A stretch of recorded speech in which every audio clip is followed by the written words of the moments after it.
I'm shooting this video to address someone by the name Kipchumba Murkomen. Kipchumba Murkomen, you are incompetent. Haujui kazi unafanya hapo hivyo.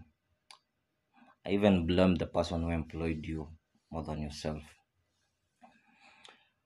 So right now, Afande Deno ameshikwa.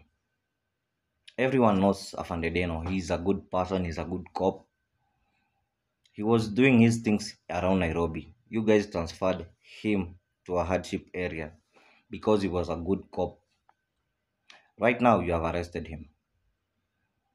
I've been arrested twice since the year started.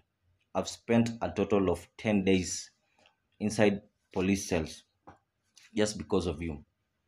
Just because you are using the police service vile wewe unataka. You are telling them to kill people.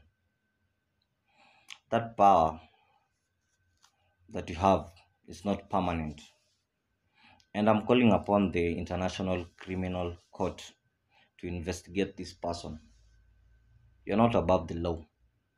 Kenya siyo yako ati you can just speak the way you want because umekaa hapo uko na hizo power. You are calling for the release of Afande Deno. Yeah, the same thing you did to me is the same thing you're going to do to Afande Deno. The same thing you did to Samido is the same thing you're going to do to the police who are speaking against police brutality.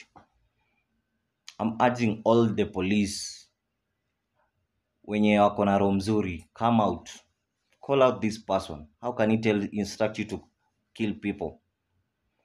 And one of the things that I know that have happened in Kikuyu, do I live in Kikuyu, I'm very sure hizo guns hazijapotea.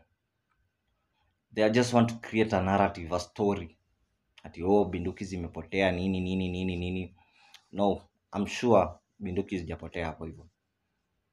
But you guys are just trying to create a story. I'm like, Wakenya mnaweza kuwa even shocked, like these people wanaweza kuwa ni the same people who burnt the court just for them to create a story. Kipchumba Murkomen, we are watching you. And this is not your country. Utanifunga mimi leo, another one will come.